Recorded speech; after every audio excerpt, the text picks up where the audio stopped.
Well, hi there. This is Bob Kramer. Welcome back to another episode of Kramer's Garage. This is going to be part 2 of the cylinder head porting video that I previously made. So anyway, here's my cylinder head. One of them, there's two. The other one's on the bench over there. So as you can see, this one's held in the vise with my head holder, and these valve seats have been recut and they've been hand lapped, and then I washed the heads, and I'm gonna redo the hand lapping. I'm gonna hand lap them again and then wash them again, and then I'll be ready to reassemble the heads. So they're going to be really clean. The exhaust ports are polished. Intake ports have been cut out a little bigger, and I've got new valves.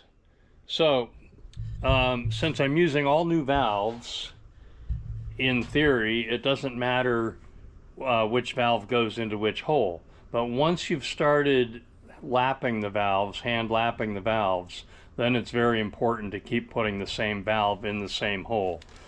So right now, since I did the valve seat cutting and hand lapping at my friend Frank's house, I've put the valves in Ziploc bags numbered for the cylinder that they go in. And if you look here, you'll see punch marks. That's cylinder 1 and this is cylinder 3. So that's how we identify the cylinders, and the other head, of course, is cylinder 2 and 4. So there's the valves for cylinder 1, and there's the valves for cylinder 3. So now what I'm going to do is lap these valves in, and I'm going to use a piece of 1/4-inch fuel line for this, and of course lapping compound. I have this Chemco lapping compound, and it has fine in this end and coarse in the other end. Mostly I'm using fine.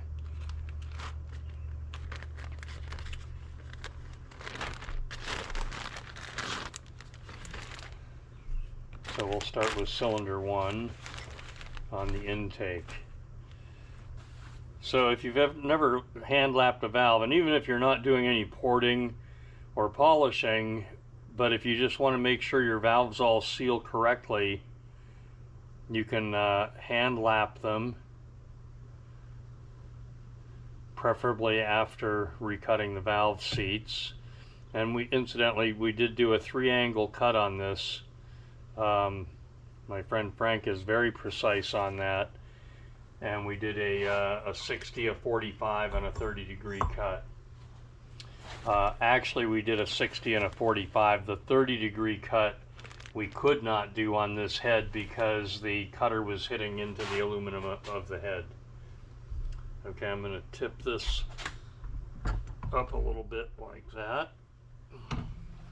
All right, and then I put a rubber hose on the bottom. Now, if you're going to be clamping it real hard or pulling real hard on this, you might need to put a hose clamp on that rubber hose, but I should be just doing something pretty gentle like that. Okay, so I push it up, rotate it, push it up again,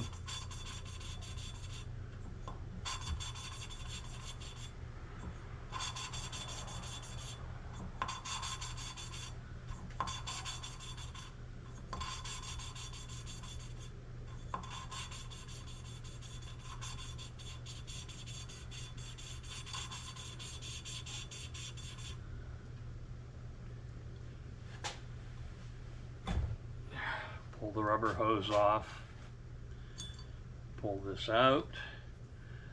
Now I've got a block of wood here with holes drilled. That's cylinder 1, and this is 1 here. So there's my number 1 intake. After lapping, wipe this off, and I'm going to examine this for leaks.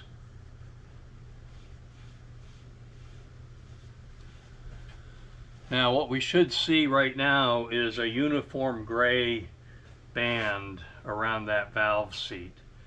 So down in here is the 60-degree cut, and then this is the 45-degree cut. The factory spec calls for that valve seat to be approximately 1.1 millimeter wide. It's slightly wider than that, but that should work just fine.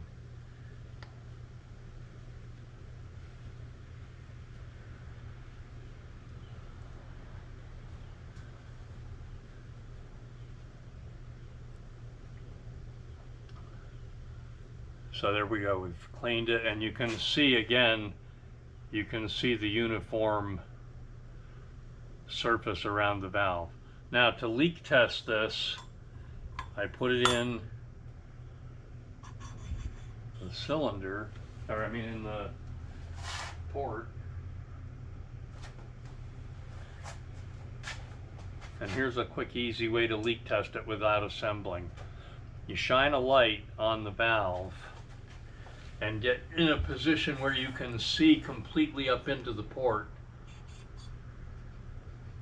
And if you see any daylight showing up in that port, you're going to have a leak.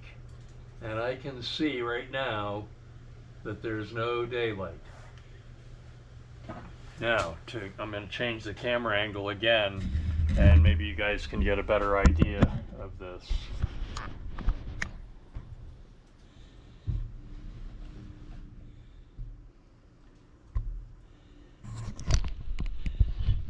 So now, when you look up in that port right here, if you look closely, you'll see when I push the valve up, see the light shine in the port? I think you can see that very well on the camera. Now, if there's the slightest leak, when you look closely, you'll be able to see daylight in that port. So, there. That valve is not going to leak. All right, now, I'm going to do all the valves the same way. Exhaust, intake, intake. So I'm going to do them all the same way, and then we'll wash the head and the valves thoroughly, and then assemble the heads. Now you'll notice for each valve, I tip the head at the right angle so that my hose is pulling almost straight down on the valve. I don't want the hose bent at a weird angle when I'm trying to spin that valve and lap it in. So you can see that's, and if you look at the surface of these valves, you can see that with the embossed lettering on there, there's no way you would be able to do this with a suction cup. So that's why I'm using a rubber hose from the other side. And you just have to tip your head holder in the vise until you get your hose running straight down, nearly vertical, and then it's quite easy to lap the valve.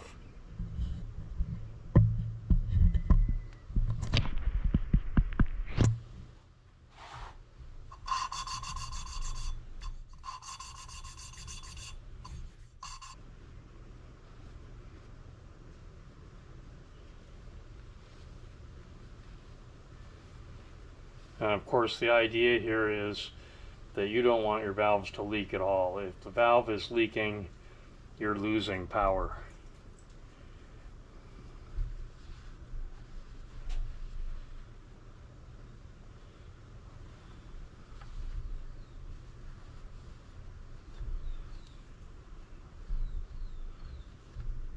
And you may have also noticed there's quite a bit of machinist blue on these heads. When we were cutting the valve seats, we blued them with machinist blue and then did the cutting several times. The 60-degree angle, the 45-degree. Each step of the way we were bluing it with machinist blue, and then of course when we did the initial lapping, we again blued it so we could see the exact progress of the lapping. Okay, that's my last one. I'm going to tip the angle so I can see in there better, and then shine the light on there, and I'm sure you can see that.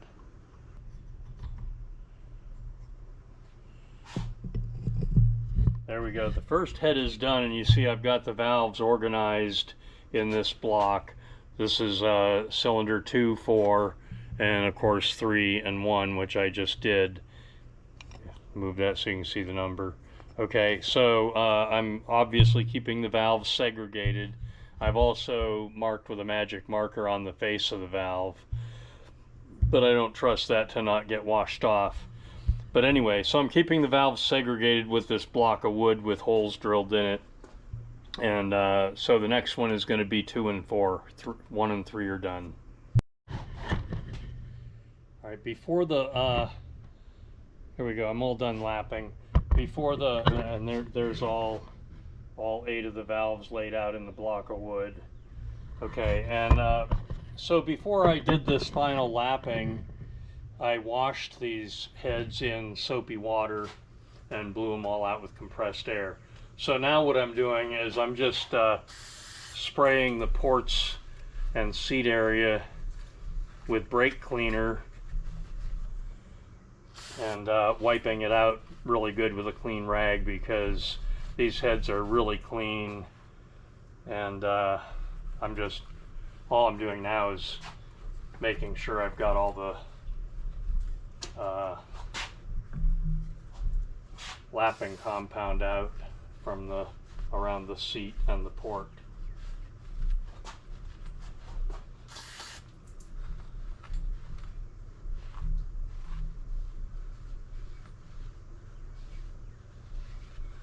And I'm going to blow some brake cleaner. Let me see if I have a small brush.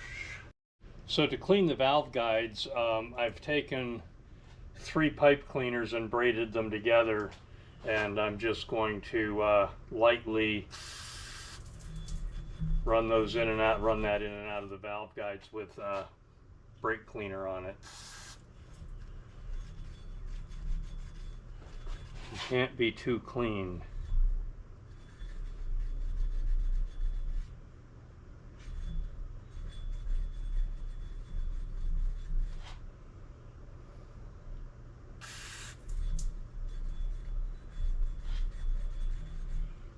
And then one last thing I'm going to do is hit that with some compressed air.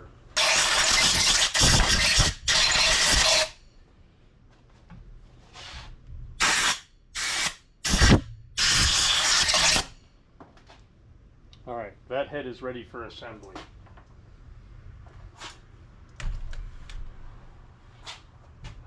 I'm going to go ahead and clean the other one the same way and clean the valves. I've already cleaned my camshafts. I've cleaned the camshafts and the bolts and rockers. This is all ready to reassemble. Okay, everything is clean. I'm ready to start assembling the heads. So there's my valves. These are the washers that go on top and bottom of the valve springs. These are the valve keepers.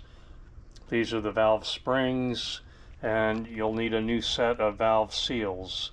You'll also need a can of oil. This is a little antique oil can with just regular motor oil in it. You'll need that. And then it's very convenient if you have your head supported in a head holder and a vise. And then the other thing you need is a valve spring compressor. And this is an old Craftsman model that I bought years ago. Anyway, so I'm ready to begin. So you have to start with a washer.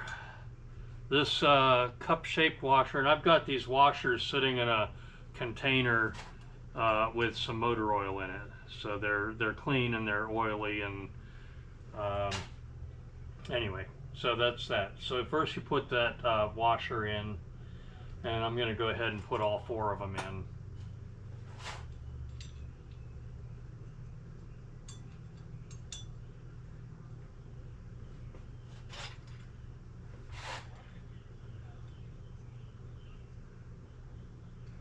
This is the bottom washer that the spring sits in.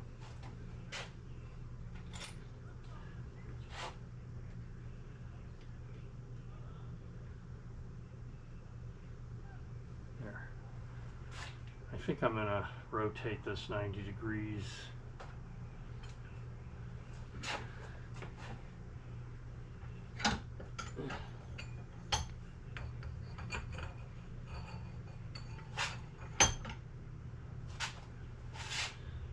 There. Okay.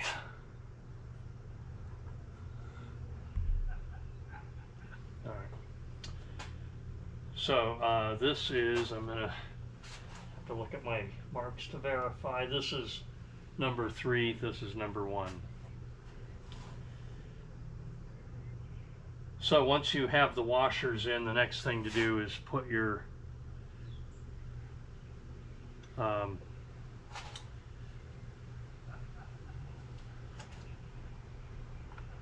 valve seals on. I put a little drop of oil in it so it'll slide on there nicely, easily.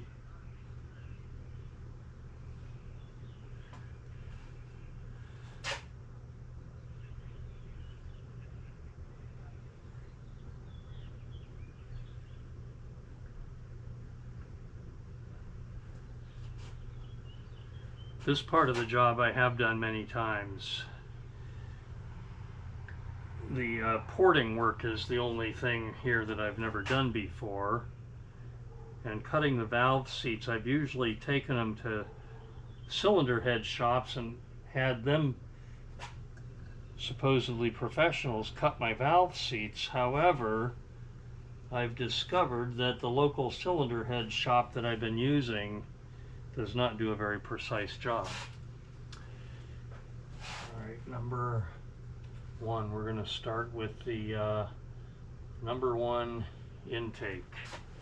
Okay, so you'll want to oil the valve stem.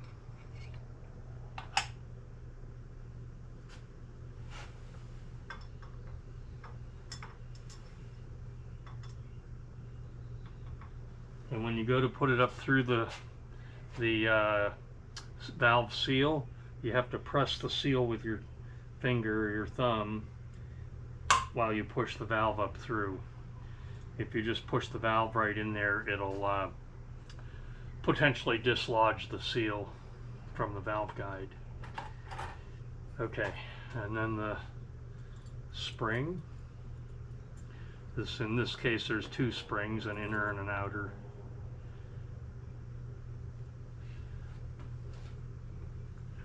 And the valve seal itself is doing an adequate job of holding the valve in place.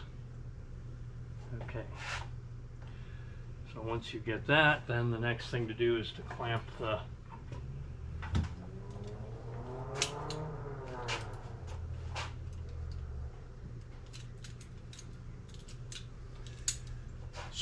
the bar on this goes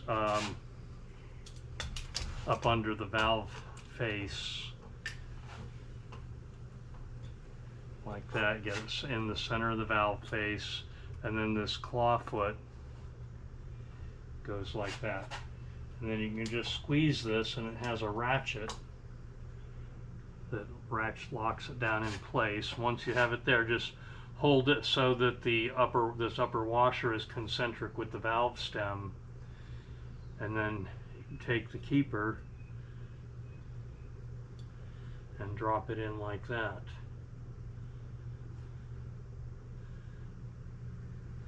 Like I said, I've got all these parts are laid out on the workbench. Now if it won't go in, I may have to compress a little more. Actually, I want to get a small screwdriver. Take a small screwdriver, make sure that's in. Okay, it's in. All right, once you do that, you can release your spring compressor slowly. And there we go, the first one is assembled.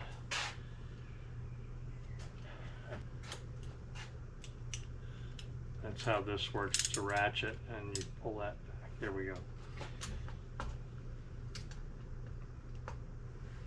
And let's look under here, make sure I'm in the center of that valve face.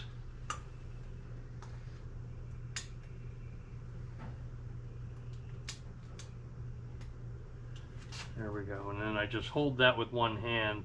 I try to keep everything that I could possibly need within arm's reach. I just hold that with one hand.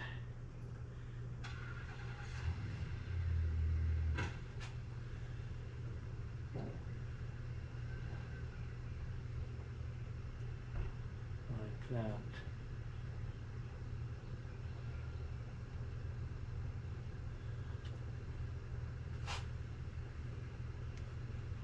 See if that's down far enough. Okay, there. All right, then I can just simply release this. Release it slowly and carefully. And then there's one more step here. Let's go ahead and do this. Now, my plastic hammer might not be completely spotless, but anyway, you want to bump that to make sure that valve keeper is seated. Stand back, keep your face out of the way, and bump it like that. And that makes sure that that keeper is seated.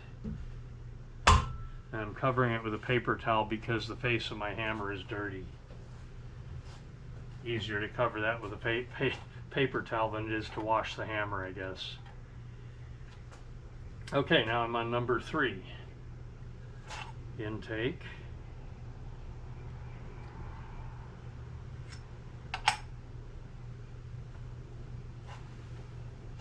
Now this particular spring compressor has to come in from the opposite side of the head, because if I try to put it in the other way, this crowfoot hits the aluminum part of the head right here. Get close to the center of the valve face. There. And again, hold that up with one hand.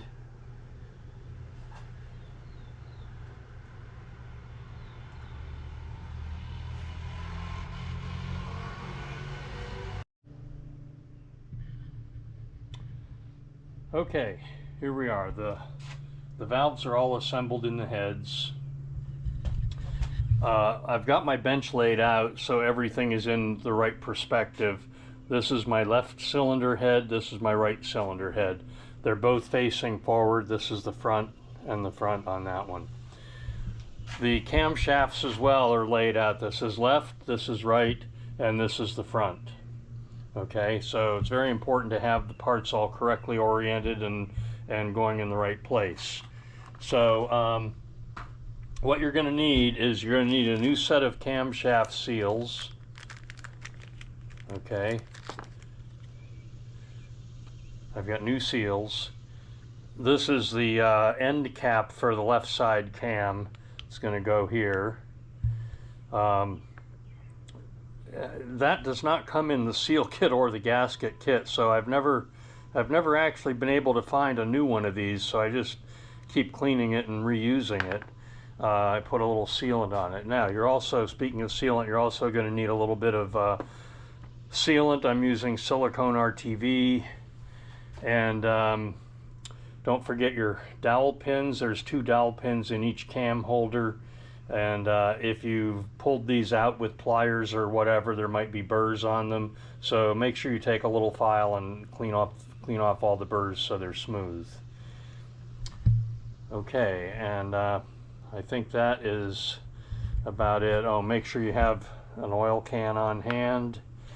I just lubricate everything with motor oil when I assemble, and I've been assembling engines for, I guess, about 50 years, and I've always just use motor oil. I know they make assembly lubricants and things nowadays. I've never purchased those. I've always just used motor oil. All right. So here we go. I'm ready to start.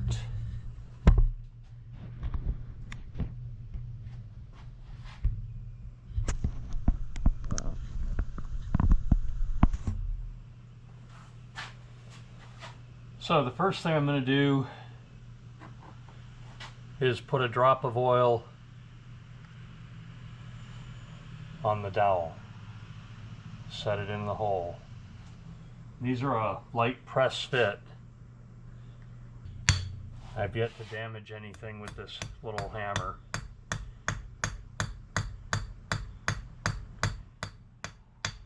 And it's easy to clean. My big plastic hammer, the face is very banged up and dirty, and so I don't use it for things that need to be really clean. All right, so that's step one.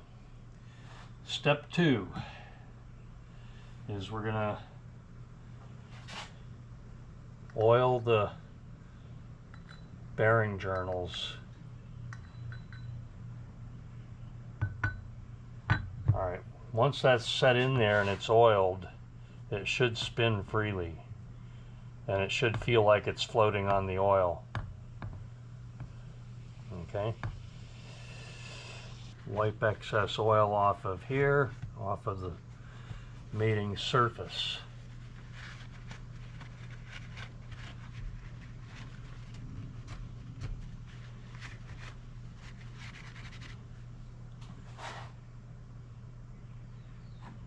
Then we're going to put some oil in the seal.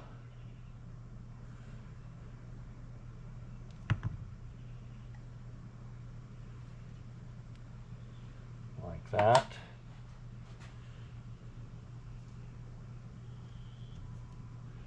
And very carefully and gently slip the seal onto the camshaft, and then slide it into its pocket on the cylinder head there.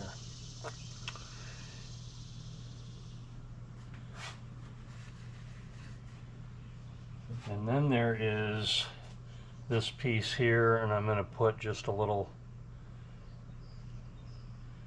tiny bit of silicone sealant on that.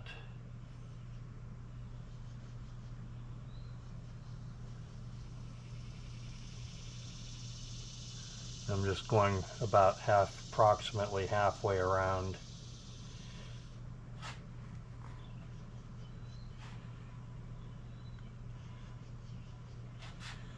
Set that in place, like so. Now, of course, I measured the cam lobes and bearing journals and everything, and made sure they're all still within factory spec. You can find the tolerances in the Honda manual. Now, for some reason, and I'm not sure why, Honda says you need to put sealant on this cam holder. Use it sparingly.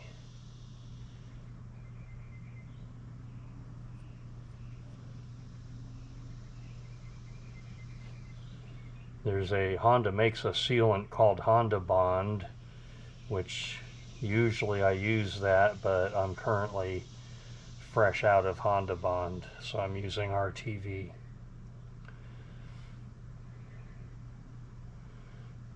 And this is an RTV that's made for engines and things, and it should withstand the heat and the oil from the engine.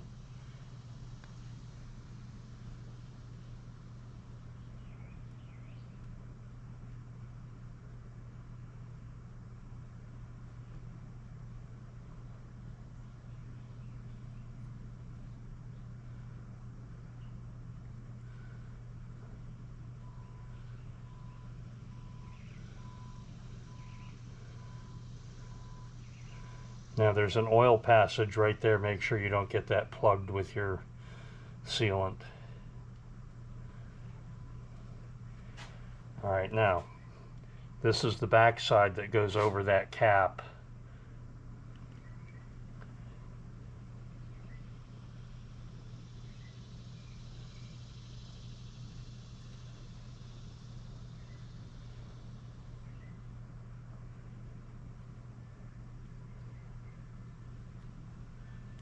There. All right, once we've done that, we can set this down on here. If your rocker arms are all assembled, which at this point they should be, this one here, I cleaned it good and I checked the oil passages. Everything is working fine, so I did not actually disassemble the rocker arms on this one. Okay.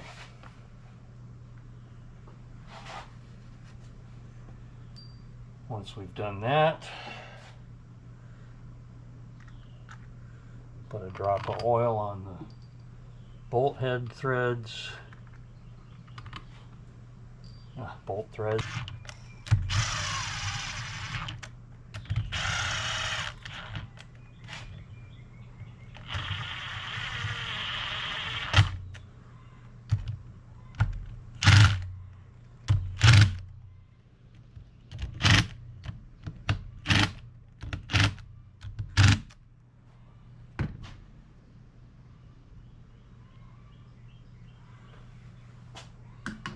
All right, once we've done that, we torque these to 15, and I'll probably do that in 2 stages.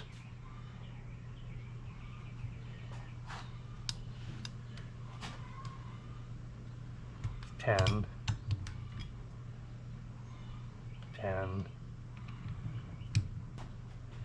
All right, now to get the final torque on this, I'm going to have to turn it like that. So I'm pushing down on the torque wrench.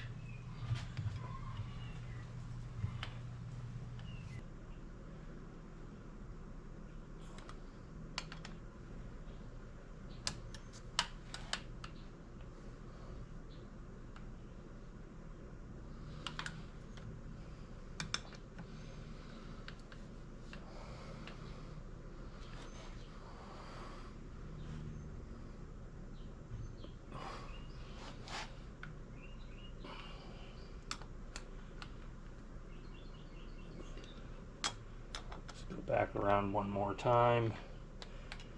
Make sure they are all at 15.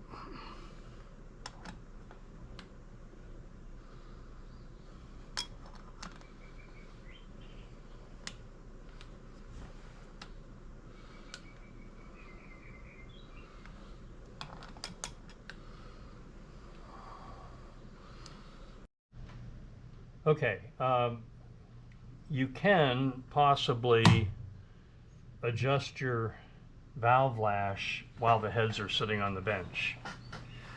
I will double check this when the engine is all assembled, but for now I'm just turning the cam until the lobe is pointed mostly down.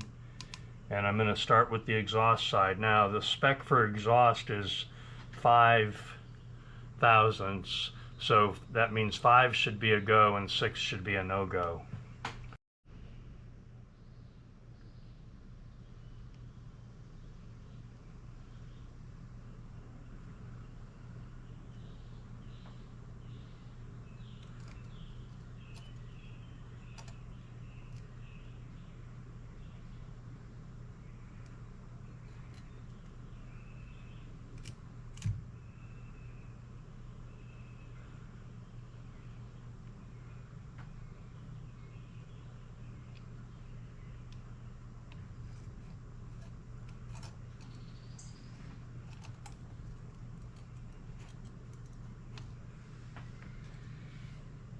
Okay, 6 still goes in, so I'm going to turn this just a hair.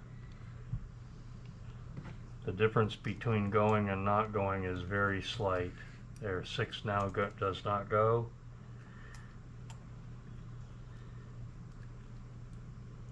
And neither does 5. So I overturned it. And I only moved it a hair.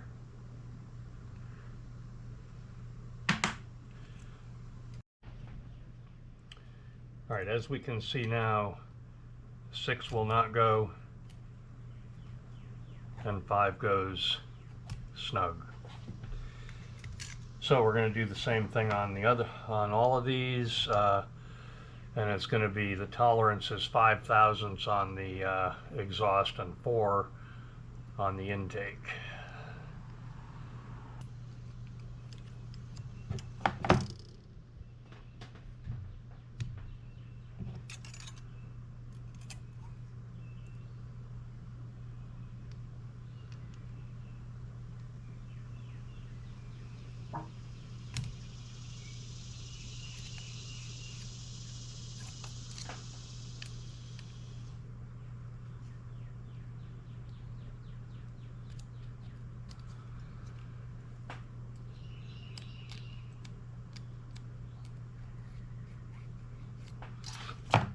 Right.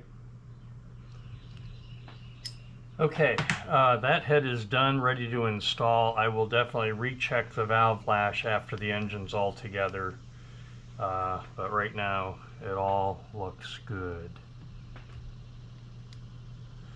However, some of these might have been just beginning up the ramp of the cam lobe, and I'm gonna shoot some oil down in here on these cam lobes.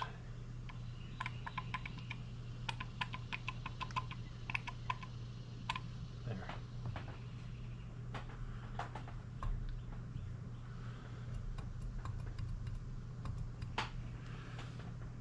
Okay, that head is ready to install.